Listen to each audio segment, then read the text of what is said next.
Hello friends, नमस्कार। स्वागत करती हूँ आप सभी का। और हम जैसे कि बच्चन सिंह सीरीज चला रहे हैं, यानी कि हम बुक रीडिंग कर रहे हैं।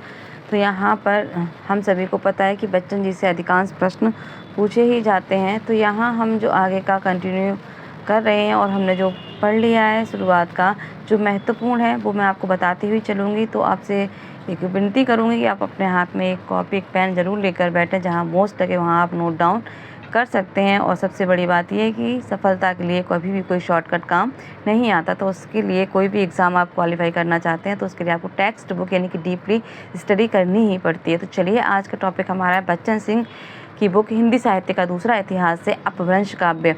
अपभ्रंश में स्टार्ट करेंगे हम।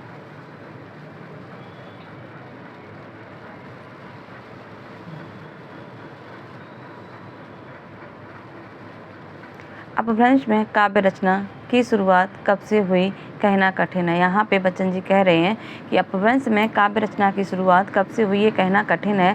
पर कालिदास के विक्रमोर्वशीय नाटक के चतुर्थ अंक में अपभ्रंश के कई छंद मिलते हैं। बेहद महत्वपूर्ण है यहाँ पर कि जो कालिदास हैं उनके किस नाटक में महत्वपूर्ण अपभ्रंश के कई छंद मिलते हैं। तो किस नाटक में मिलते हैं? विक्रमोर्वशीय। ये संस्कृत में प्रश्न यहाँ से आराम से बन सकता है कि विक्रमोर्वशीय जो उनका नाटक है उसमें कितने अंक हैं? तो चतुर्थ अंक। और किस अंक में कई अपभ्रंश के कई छंद मिलते हैं? तो चतुर्थ अंक में अपभ्रंश के कई छंद मिलते हैं। तो यहाँ पर 2 से 3 प्रश्न अपने आप ही तैयार हो जाते हैं। तो जो छंद कालिदास के विक्रमोर्वशीय नाटक में मिले, वहाँ पर उसका उदाहरण दिया हुआ है कि मोरा पर्यो हंस विहंगम। आप इसको आराम से पढ़ लीजिए। मैं आगे बढ़ती हूँ क्योंकि फिर वीडियो बहुत लंबा हो जाएगा। तो मैं आगे बढ़ती हूँ। ध्वनि, पद संगठना और तुक की दृष्टि से यह प्राकृतिक की नहीं अपभ्रंश की रचना है, पर कुछ विद्वान इसे परवर्ती मानते हैं। तो यहाँ पर कहा है कि ध्वनि, पद संगठना और तुक की दृष्टि से यह प्राकृतिक नहीं अपभ्रंश की रचना है। बच्चन जी कालिदास का नाटक विक्रमोर्वशीय को क्या मानते हैं? अपभ्रंश की रचना मानते हैं, प्राकृतिक की नहीं। पर कुछ विद्वान इसे परवर्ती मानते हैं। उद्योतन शूरी की कुवलय माला में 3वीं शताब्दी से लेकर 8वीं शताब्दी तक के अपभ्रंश काव्य के उदाहरण मिल जाएंगे।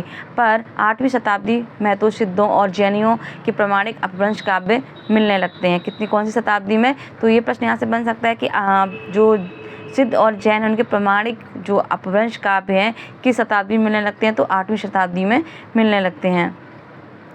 मूलतः अपभ्रंश पश्चिमी भारत की बोली थी। अवीरों के आने के बाद उस बोली में उकारत्व का बाहुल्य हो गया। धीरे धीरे समूचे भारत के साहित्य की भाषा हो गई। इसकी अधिकांश रचनाएं राजस्थान, गुजरात और बिहार, बंगाल में पाई जाती हैं। लोगों ने यह प्रश्न किया कि इसका प्रभाव पूर्व पश्चिम सीमांतों पर ही क्यों पड़ा। मध्य देश में रचनाएं क्यों नहीं मिलती? मध्य देश में भी ब्रजभाषा के कवि थे। जैन परंपरा के सर्वप्रथम कवि स्वयंभू थे। तो यहाँ से ये जैन परंपरा के प्रथम कवि कौन थे? सर्वप्रथम कवि। ठीक है, तो ये ध्यान रखना, जैन परंपरा के सर्वप्रथम कवि कौन थे? स्वयंभू थे। वे कौशलवासी थे। उन्हें राष्ट्रकूट राजा ध्रुव 780 से 794 का मंत्री रैना धनंजय मान्यखेट ले गया था। पुष्पदंत भी दिल्ली के आसपास के रहने वाले थे। वे भी एक राष्ट्रकूट आक्रमण के समय स्वयंभू की तरह मान्यखेट चले गए। राष्ट्रकूट जैन थे। उन्होंने अपभ्रंश को संरक्षण दिया। यानी कि अपभ्रंश का जो संरक्षण का स्थान था वो कहाँ से मिला? तो राष्ट्रकूट जैनों के द्वारा उनको क्या मिला? स्थान मिला रुकने का, ठहरने का, आगे पनपने का। उन्होंने अपभ्रंश संरक्षण दिया। मध्य देश में प्रतिहारों का राज्य था। कान्यकुब्ज उनकी राजधानी थी। ये यहाँ बहुत महत्वपूर्ण नहीं है। कान्यकुब्ज दरबार ने संस्कृत का ही प्रश्रय दिया, लेकिन अपभ्रंश में के कवि भी इस प्रदेश में थे, जैसा स्वयंभू और पुष्पदंत से स्वतः सिद्ध है। पूर्व में पाल राज्य में अपभ्रंश को संरक्षण मिला। पाल वंश गणरीय वंश था। 2 जातियों की तरह उसने संस्कृत को प्रोत्साहित नहीं किया। अपभ्रंश लोकोन्मुखी भाषा थी। ये महत्वपूर्ण है। यहाँ पर आप देख सकते हैं, पहले सर्कल है यहाँ पे कि बच्चन जी ने अपभ्रंश को कैसी भाषा माना? तो लोकोन्मुखी यानी कि जन के संपर्क वाली भाषा। उस राज्य में भी इसे प्रोत्साहन और संरक्षण मिला। पर अपभ्रंश के प्रचार प्रसार का श्रेय जैनियों को ही। बेहद महत्वपूर्ण है यहाँ पर। तो पहले से अंडरलाइन भी है, तो आप ये देख सकते हैं कि अपभ्रंश लोकोन्मुखी भाषा थी। उस राज्य में भी इसे प्रोत्साहन और संरक्षण मिला। पर अपभ्रंश प्रचार प्रसार का श्रेय जैनियों को ही। यानी अपभ्रंश का प्रचार प्रसार का श्रेय किसको जाता है? तो जैनियों को ही जाता है। जैनियों का मुख्य व्यवसाय व्यापार था। पश्चिमी भारत का व्यापार मुख्यतः जैनियों के हाथ में ही था। गुजरात उस समय व्यापार का केंद्र था और वह जैनियों के हाथ में ही था। जैन व्यापारियों के कारण अपभ्रंश समस्त उत्तर भारत में फैल गई। चलिए आगे बढ़ते, जो महत्वपूर्ण यहाँ से शुरू हो जाता है बुद्ध। अब आपका आ जाता है बौद्ध साहित्य, ठीक है, तो यानी कि सरपा सिद्ध यहाँ से शुरू हो जाएगा। तो सामान्यतः बौद्ध सिद्धों का समय 8वीं शताब्दी से 13वीं शताब्दी तक माना जाता है। बेहद महत्वपूर्ण है यहाँ पर।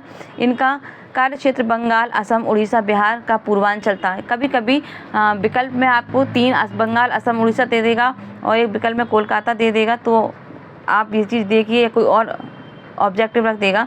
तो यहाँ पे प्रश्न ऐसे बन जाएगा कि जो बौद्ध सिद्ध थे उनका जो कार्य क्षेत्र था वो कहाँ कहाँ पर था या कहाँ नहीं था। तो आपको ये अगर नाम याद होंगे तो आप सही उत्तर उसको पकड़ लेंगे। असम में था, बंगाल में था, उड़ीसा में था, बिहार में था। ये नालंदा और विक्रमशिला के विश्वविद्यालय बौद्ध सिद्ध साधना के केंद्र थे। यानी कि इनके कहाँ थे? नालंदा विश्वविद्यालय बौद्ध सिद्ध साधना के केंद्र थे। बख्तियार खिलजी द्वारा उन विश्वविद्यालयों को नष्ट किए जाने के बाद ये इधर उधर बिखर गए। जब मुस्लिम शासक बख्तियार खिलजी ने आक्रमण किया तो सब अपने अपने इधर उधर बिखर गए। इन बौद्ध सिद्धों का संबंध बौद्धों की महायान शाखा की अनेक उपशाखाओं से वज्रयान शाखा से था। इसमें तांत्रिक साधना का पूरा समावेश था। इनके साहित्य को तांत्रिक बौद्ध साहित्य भी कहते हैं, सिद्ध साहित्य भी कहते हैं। यानी कि तांत्रिक साहित्य से नाम से कौन जाना जाता है? सिद्ध साहित्य जाना जाता है। सिद्धों की इतनी रचनाएं नहीं मिल पाई प्रामाणिक रूप से कहा जा सके, जो कि मतलब कोई ऐसी खास रचना नहीं मिली जो कि प्रामाणिक रूप से कहा जा सके। पर जो कुछ उपलब्ध हुई उनके आधार पर तत्कालीन सामाजिक स्थिति, हिंदी के निर्गुण कवियों पर इनके प्रभाव का आकलन किया जा सकता है। इधर कुछ विद्वानों ने जोखिम उठाकर तिब्बत, नेपाल जाकर कुछ कृतियों का उद्धार किया। यहाँ से महत्वपूर्ण है। इनके साहित्य के संपादन कार्य का शुभारंभ पाश्चात्य प्राच्यविद बेंडल ने किया। ये प्रश्न यहाँ से बन सकता है कि सिद्धों का सबसे पहले संपादन कार्य का शुभारंभ किसने किया? तो यहाँ पे बेंडल ने किया। हाँ, जो हरप्रसाद शास्त्री थे वो बाद में थे। हरप्रसाद शास्त्री ने क्या किया वो हम आगे देखेंगे। यहाँ से आप नोट डाउन जरूर करते चलिए, जो मैं बता रही हूँ कि इनके साहित्य संपादन किसके? सिद्धों के साहित्य संपादन का शुभ आरंभ यानी कि सबसे पहले शुरुआत किसने की थी? बेंडल ने की थी।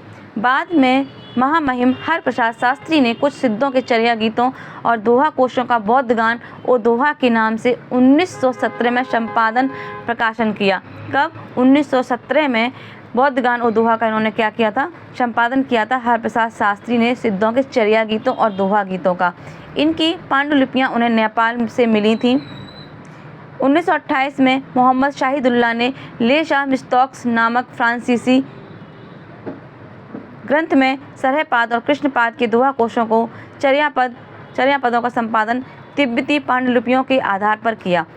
प्रबोध चंद बागची द्वारा तिल्लोपा, सरपा, कड़पा आदि के उपलब्ध दोहों को दोहा कोश के नाम से छपवाया। अब यहाँ पे 2 चीज़ ध्यान रखनी है आपको। एक तो प्रबोध चंद बागची याद रखनी है, फिर आपको हरप्रसाद शास्त्री याद रखने हैं, फिर आपको बेंडल याद रखने हैं। यानी कि बेंडल ने सबसे पहले सिद्धों के कार्य संपादन शुभारंभ किया। उसके बाद हरप्रसाद शास्त्री जी ने बौद्ध गान और दोहा के नाम से 1917 में संपादन प्रकाशन में लाए वो। फिर उसके बाद जो बचे थे यानी सरहपाद, कृष्णपाद के दोहा कोशों, चर्यापदों संपादन तिब्बती पांडुलिपियों के आधार पर किया गया। किसने किया था वो? यहाँ पे शाहिदुल्लाह, ठीक है, ले शाह मिस्टॉक्स नामक फ्रांसीसी ग्रंथ में। फिर प्रबोध चंद बागची ने क्या किया कि तिल्लोपा और सरपा, कड़प्पा आदि के उपलब्ध दोहों को दोहा कोश के नाम से छपवाया। तो प्रश्न ये आराम से यहाँ तैयार हो गए। एक प्रश्न आपका, 2 और आपके 3 और आपका 4, ये 4 प्रश्न तो आपके यहीं से तैयार हो गए। आगे देखेंगे।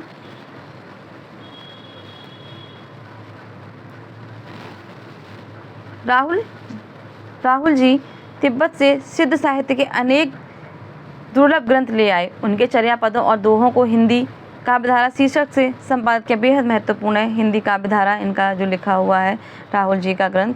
तो इधर बनारस के एक बौद्ध पंडित को कुछ और सिद्ध ग्रंथ मिल गए थे। उन्होंने उनका संपादन अपने हाथ में लिया ही था कि अचानक उनका देहावसान हो गया। किसका? राहुल जी का। जिन 84 सिद्धों की जीवनियाँ और रचनाओं का थोड़ा बहुत पता है उनमें मुख्य हैं शरपा, शबरपा, लुइपा, दारिकपा, डोम्बिपा, भुशकपा, टंटिपा, कड़हपा आदि। ये महत्वपूर्ण है यहाँ पर कि नहीं में आ जाता है। पिछली बार सिद्धों में स्त्रियां पूछी थी कि कौन सी नहीं है। शुक्ल जी ने तो जो सिद्ध योगिनियाँ हैं वो 3 ही मानी हैं, लेकिन जो आप सरस्वती पांडे देखेंगे उसमें आप 4 दी हुई हैं, तो उसमें से एक आया था कि इसमें से कौन सी नहीं है। तो ऐसे इनमें भी आ सकता है कौन सा इसमें सिद्ध नहीं है। तो यहाँ पे इनमें भी सरप्पा कणप्पा विशेष महत्व है, अतः मुख्यतः इन्हीं की चर्चा की जाएगी। ये सब तांत्रिक बौद्ध हैं। आगे देखेंगे, तांत्रिक साधना सिद्धों का आविष्कार नहीं थी। यह बौद्धों, शैवों और वैष्णवों में समान रूप से फैली हुई थी, पर बौद्ध तंत्र कुछ अधिक ही रहस्यवादी और विकृति परक हो गया था। इनकी तांत्रिक साधना के स्वरूप और सामाजिकता को लेकर विद्वानों का गहरा मतभेद है। देवी प्रसाद चट्टोपाध्याय उनकी साधना में भौतिकवाद ढूंढ निकालते हैं, जबकि दामोदर उसे रासोन्मुखी कहते हैं। महत्वपूर्ण नहीं है यहाँ पर। सारे तंत्रवाद का मूल तत्व देह है, चाहे वह बौद्धों का हो, शैवों का हो या वैष्णवों का हो। देवी प्रसाद चट्टोपाध्याय के मतानुसार यदि यह पूर्ण रूप से भौतिकवाद नहीं है तो कम से कम आदि भौतिकवाद तो है। ये हो सकता है पूछा जाए, पर मुझे बहुत मोस्ट नहीं लग रहा है यहाँ पर। कुलार्णव तथा ऐसे अन्य तंत्रों में यह भौतिकवाद जबरदस्ती थोपे गए। आध्यात्मिक विचारों के कारण कुछ अस्पष्ट हो गया है, किंतु सहजिया लोगों के सरल किसान गीतों में यह मूल भौतिकवाद जीवित रहा। इसके विपरीत दामोदरन ने कहा, यह सच है कि तंत्रवाद ने वर्गपूर्ण समाज के कृषि कबीलों की बहुत सी मान्यताओं और व्यवहारों को अपनाया तथा उन्हें आत्मसात कर लिया, किंतु यह दावा करना कि दोनों एक ही थे समूचे ऐतिहासिक संदर्भ को भूल जाना है। यह कारण है कि सामाजिक विकास की इन दोनों मंजिलों का अध्ययन, जो एक दूसरी से 2000 वर्षों के काल द्वारा विभाजित थी, यह स्पष्ट कर देता है कि सामंतवाद के अंतर विकसित तांत्रिक संप्रदायों का कृषि उत्पादन से अथवा देखा जाए तो प्राचीन भारत के दार्शनिक भौतिकवाद से कोई संबंध नहीं था। तो यहाँ जो भी मैंने पढ़ दिया, मुझे यहाँ महत्वपूर्ण नहीं लगा, प्रश्न यहाँ से नहीं बनेगा। जो मैंने आगे बताई 1-2 पॉइंट्स आपको प्रश्न वहाँ से बनेंगे। वज्रयान में वज्र शब्द हिंदू विचार पद्धति से लिया गया। यहाँ से प्रश्न बन सकता है कि वज्रयान में वज्र शब्द किस पद्धति से लिया गया है, तो हिंदू विचार पद्धति से लिया गया है। ठीक है, वज्र शब्द। यद्यपि हजारी प्रसाद द्विवेदी जी वज्र प्राणी को यक्षों का एक देवता मानते हैं। वज्र इंद्र का आयुध था, उसमें शत्रु विनाश की शक्ति थी। वज्र को मणि भी कहते हैं, जो ऐश्वर्य का बोधक था, उसका एक नाम अश्मी भी था। यह अमृत का साधन है। बाद में वज्र का अर्थ बौद्धों का शून्यवाद हो गया। बुद्ध को वज्र सत्व की संज्ञा मिली। वज्र सत्व को समझना नैरातम्य या निस्वभाव को समझना है। इस नैरातम्य या निस्वभाव को प्राप्त करने के लिए सिद्धों ने तांत्रिक वामाचार को अपनाया। वामाचार के मूल में स्त्री पुरुष का अबाधित असामाजिक संभोग है। तो यहाँ पर जो सिद्धों ने कहा, तंत्र के अलावा इन्होंने क्या किया, वामाचार भी अपनाया, जहाँ पर जो सेक्सुअल चीज़ें थी वो इन लोगों को ज़्यादा आकर्षित थी, किसको, सिद्धों को। तो मूल स्त्री का अबाधित असामाजिक संभोग है। इसका पौरोहित्य नीच जाति की स्त्री करती है, जिसे भैरवी या योगिनी कहा जाता है। प्राज्ञोपाय स्त्री पुरुष और पंचमकार बेहद महत्वपूर्ण है। पंचमकार आपको पता होना चाहिए। आपको 3 इनमें से दे देगा, एक कोई और दे देगा, पूछ लेगा इनमें से कौन सा नहीं है, या 3 अलग दे देगा, एक इसमें से दे देगा, पूछ ले कौन सा है। तो आपको पंचमकार क्रम से याद होने चाहिए। मध्य, मास, मत्स्य, मैथुन, मुद्रा उसके साधन है, साध्य हैं। महासुखवाद अथवा संभोग की चरम परिणति, जादू टोना, मंत्र, विचार इसमें शामिल है। इन उपायों से सिद्धि प्राप्त होती है। यह सिद्धि साधना चाहे किसी अनुष्ठान से जुड़ी हो, चाहे किसी कबीलाई जाति की आदिम प्रथाओं से हो, यह धर्म का विकारग्रस्त रूप है। बच्चन जी कहते हैं ये चाहे किसी से भी जुड़ी, चाहे किसी अनुष्ठान से जुड़ी, चाहे किसी जाति से, चाहे किसी प्रथा से, लेकिन ये क्या है, ये धर्म के बिल्कुल विकारग्रस्त, खराब करने वाली चीज़ है, ये रूप है। इस सिद्धि से व्यक्ति को चाहे जो कल्याण हो, समाज का तो अकल्याण ही होता है। समाज और व्यक्ति का रुख यथार्थ से हटाकर महासुख की ओर मोड़ देना है।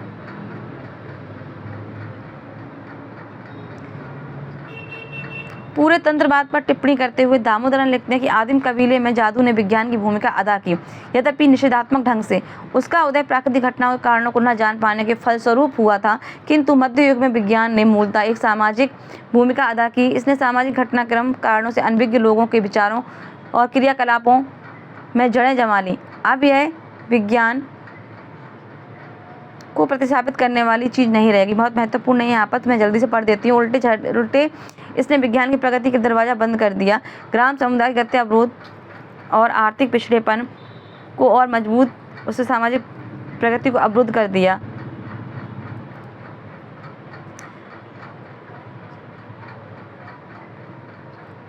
और जनता और वैज्ञानिक से अनभिज्ञ थी, अधिकाधिक यथार्थ से भागने लगी और जादू टोना तंत्र मंत्र की शरण ढूंढने लगी।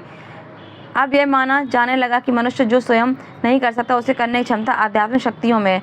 भारत में तंत्रवाद की यही पृष्ठभूमि है। बिल्कुल हम लोग अंधविश्वास पर बहुत जल्दी भागते हैं। कहीं हमें पता चल जाए कि कोई हमसे कह दे कि आपकी जॉब लग जाएगी, आप यहाँ पर इतने का भ्रष्टाचार चला दिए 100%, तो हम तुरंत वो काम कर देंगे। पर हम प्रयास में कहीं ना कहीं अपनी मेहनत में ढीले पड़ जाते हैं, लेकिन हम अंधविश्वास तक तुरंत भागने लगते हैं। तो वही यहाँ पर कहने की कोशिश की जा रही है कि लोगों ने क्या किया, जादू टोने का सहारा लेना शुरू कर दिया और अपनी खुद की मेहनत करना कम कर दिया।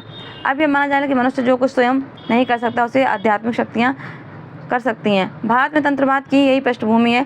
भुवनेश्वर, पुरी और खजुराहो के मंदिर कला की दृष्टि से कितने भी महान क्यों ना हो, इसी महाशुकवाद के प्रतिबिंब हैं। ये महत्वपूर्ण है कि यहाँ पर शुक्ल जी ने किसके विषय में कहा है कि भुवनेश्वर, पुरी और खजुराहो के मंदिर कला की दृष्टि से कितने भी महान क्यों ना हो, इसी महाशुकवाद के प्रतिबिंब। किस महाशुकवाद के प्रतिबिंब में? जो सिद्धों ने वामाचार फैलाया था समाज में आके चीज़ों को लेकर, तो वही क्या है, उन्हीं के ये सुखवाद है। बाकी वहाँ पे अध्यात्म रूप से ऐसा कुछ भी नहीं है।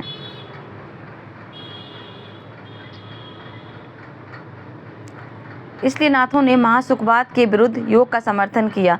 फिर नाथ आए, जब पता चला कि पूरे समाज में वामाचार फैल चुका था, जब नाथों का आगमन हुआ तो नाथों ने क्या किया, इन सबका विरुद्ध योग का समर्थन किया। पर इन सिद्धियों की एक सामाजिक भूमिका भी थी, इससे इनकार नहीं किया जा सकता।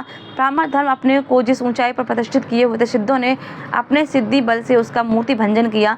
ब्राह्मण धर्म के विरुद्ध तनकर खड़े हो गए कि हम तुमसे घटकर नहीं हैं, चमत्कार में कुछ बीस ही पड़ेंगे।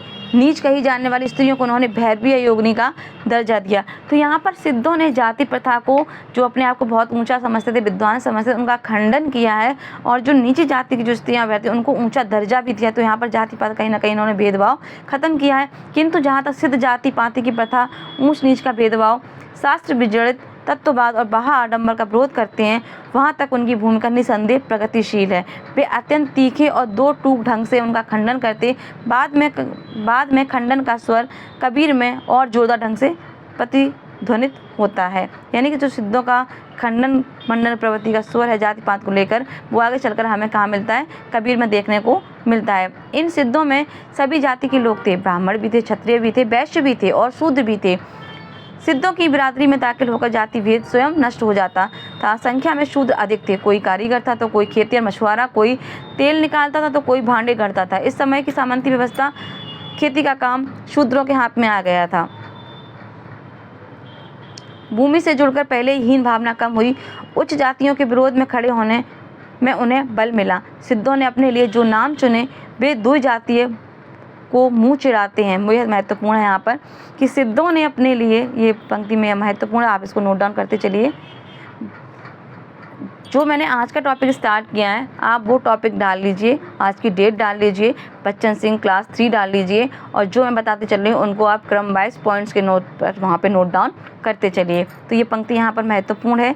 सिद्धों ने अपने लिए जो नाम चुने वे दो जातियों का मुँह चिढ़ाते हैं। शबरिपा, चमरिपा, कुंगरिपा, डोमिपा आदि ऐसे ही नाम है। अब महत्वपूर्ण टॉपिक शुरू होने वाला है। बाकी हमने जो 20 चीज़ बताएं वही महत्वपूर्ण है मुझे, मेरी दृष्टि से। आपको लगे कि हाँ कुछ और भी हो सकता है तो आप उसमें से देख के नोट डाउन कर सकते हैं। अब यहाँ सरपा, जो कि महत्वपूर्ण है ही। सरपा 8वीं शताब्दी, राहुल जी के मतानुसार सरपा पहले बौद्ध सिद्ध हैं जिन्होंने चर्या गीतों और दोहा कोशों की रचना की। उन्होंने सरपा का समय 8वीं शताब्दी ईस्वी ठहराया है, बेहद महत्वपूर्ण है। इन्हें सरोरुपाद, सरोज ब्रज, राहुल बज्र भी कहा जाता है। कुछ लोग इन्हें ब्राह्मण कहते हैं, कुछ लोग क्षत्रिय, अन्य लोगों ने इन्हें शबर बहेलिया सिद्ध करने का प्रयास किया है। वे नालंदा में भी छात्र थे और अध्यापक भी थे। नालंदा विश्वविद्यालय में प्रवेश पाना अत्यंत कठिन होता था, उस समय की बात है ये। प्रवेश परीक्षा में उत्तीर्ण होने के लिए शास्त्रज्ञ होना आवश्यक था, अतः हो सकता है कि वे ब्राह्मण ही रहे हों। ब्राह्मण होकर ब्राह्मणवाद का खंडन अपने आप में महत्वपूर्ण है, यानी स्वयं वो ब्राह्मण यदि थे फिर उन्होंने ब्राह्मणवाद का ही खंडन किया, तो बच्चन जी कह रहे हैं अपने आप में बहुत ज़्यादा महत्वपूर्ण बात है। वे शबर की एक कन्या को महामुद्रा के रूप में लेकर रहते थे। जाति पात का यह खुला खंडन था। महामुद्रा की अवधारणा समाज में स्त्री की निम्न स्थिति के प्रति स्पष्ट विद्रोह था। धर्म के बाह्य आडंबर का विरोध तो तभी सभी सिद्धों ने किया, पर सरह के यानी सरहपात के स्वरों में जो आक्रामकता, उग्रता और तीखापन था वह बाद में चलकर कबीर में ही सुनाई पड़ता है। यहाँ से बेहद महत्वपूर्ण पंक्तियाँ हैं। कहाँ से? यहाँ से धर्म के बाह्य आडंबर का विरोध तो सभी सिद्धों ने किया, पर सरह के स्वरों में जो आक्रामकता, उग्रता और तीखापन था वह बाद में चलकर कबीर में सुनाई पड़ता है। आक्रोश की भाषा का पहला प्रयोग सरपा में दिखाई पड़ता है। ये प्रश्न आया हुआ है 2021 में, तो इसको आप लोग नोट डाउन अवश्य कर लें। जितना मैंने आपको बताया यहाँ से स्टार्ट करेंगे और पूरा आप यहाँ तक इसको लिख लीजिए। आगे बढ़ते हैं। पानी और कुछ लेकर संकल्प कराने वाले दिन रात अग्निहोत्र में निमग्न रहने वाले, घड़ी घंट बजाकर आरती उतारने वाले, मूड मुड़ाकर सन्यासी बनने वाले, नग्न रहने वाले, केशों को लुंचित करने वाले, झूठे साधकों की लानत मलामत करने में भी समूचे बौद्ध साधकों में अद्वितीय थे। कौन? सरहपात ने इन सभी चीज़ों का खंडन मंडन किया। जो भी इन ढोंगों को अपनाते थे उन्होंने पूरी खरी आवाज़ में क्या किया? उनका खंडन मंडन किया, आवाज़ उठाई। तो यहाँ पे बच्चन सिंह जी ने बताया कि किस तरीके से सरहपात की भूमिका रहती है जाति का खंडन मंडन करने में। तो आपका आज का ये टॉपिक कंप्लीट है। बाकी नेक्स्ट जो टॉपिक देखेंगे कोशिश करेंगे फटाफट से, तो नोट डाउन करते चलिए। जो मैंने पॉइंट्स बताए मेरी दृष्टि से वो महत्वपूर्ण है, बाकी आप देख लीजिए और ठीक है, ख्याल रखिएगा अपना। आप इसको बहुत ज़्यादा मैं कहूँगी 2x की स्पीड में भी सुन सकते हैं। आपको केवल क्लास सुननी है, समझनी है, बस इतना आप करिए, ठीक है। तो आप स्पीड बढ़ाकर आराम से सुन लीजिए। मैं बता चुकी हूँ पहले भी, जैसा आपको सूटेबल लगे आप वैसे इसको कर लीजिए। ख्याल रखिएगा अपना। नमस्कार, जय हिंद, जय भारत।